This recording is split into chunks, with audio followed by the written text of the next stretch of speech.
যদি পূজার পূজা খিদে রাতে কি করবো পূজা কথা হচ্ছে এটা হচ্ছে এর উত্তর দিনে বাল তারা এই উত্তর দেনে আমি যদি কই পরে খাইস পূজা আমার এখন খিদে লাগে তাহলে পূজা কি করব খিচুড়ি দিব না আমি কিছু খান না তো তাহলে ভাত ভাত তাহলে সঙ্গীতার বলে যে শুনতে আমরা আচ্ছা তুই মামা তুই কর না না তুই কর তুই সঙ্গীতার এটা খাই না না তুই কর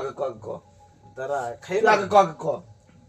সঙ্গীতার খাইছে না পাতা কথা কর সঙ্গীতারে কইলে সঙ্গীত অনেক বাতা দিয়ে দেব হ্যাঁ আচ্ছা কর আর পূজা করে পূজা দেব না না দিব আচ্ছা ক দেই দিব আচ্ছা ক মাল পরে খামু তুই রুটি তো হ্যাঁ ঠিকই কইছে মাল পরে খামু আগে বাতে কথা কই দিই পেট বেরে ভাত খামু না না পরে খাইছ মাল আমার সিগারেট কো দান নি গাইছি বাল দেখেন আমি খাম না দিব না তোর আমি সিগারেট দিলো না আমার সিগারেট দাওতে আমার এটা কে কত এটা কে কিরা এটা কেডা কিরা তোর ছেলে টোটোওয়ালা তোর ছেলে তোর ছেলে আরে না সুলার টোটোর কাকা সিগারেট দুটো আছে আমি তোর মামির কি জানো সব করে দাদা এখন তোর মামি এদিন বেলাস নিতে আইবো আমার কাছে তো ওই মেয়ে তো আমি সমীর আমার কি হয় ও বলতে যায় শুক্রবার প্যাকেট বিরিয়ানি অন্য দাদা একই রক্ত সমীর আমার কি হয় কাকা হয় তো একই রক্ত কাকা হয় তো ভাইপো হয় আমি বলি ভাই আমার মন ফোনে পাইবা না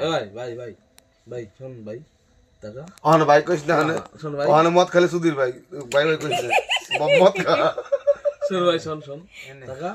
তুই আজ যাইগো শুক্রবার প্যাকেট দুটো বিড়ি পে করে দিস পাগল করতে কামাইছিস আরে তোমার মামার কাছেই তো আছে না না শেষ হয়ে গেছে বিড়ি কুপি আর খায় না বাবা রে আরে আমার সাধু রে খাইবো না কাকা এই ভাই আমার যখন বিড়ি নেশন আগে না আমি একটা কথা কই শুনো এই যে কানে রাখলাম মানে প্যাক নিলাম এই সিগারেটের থেকে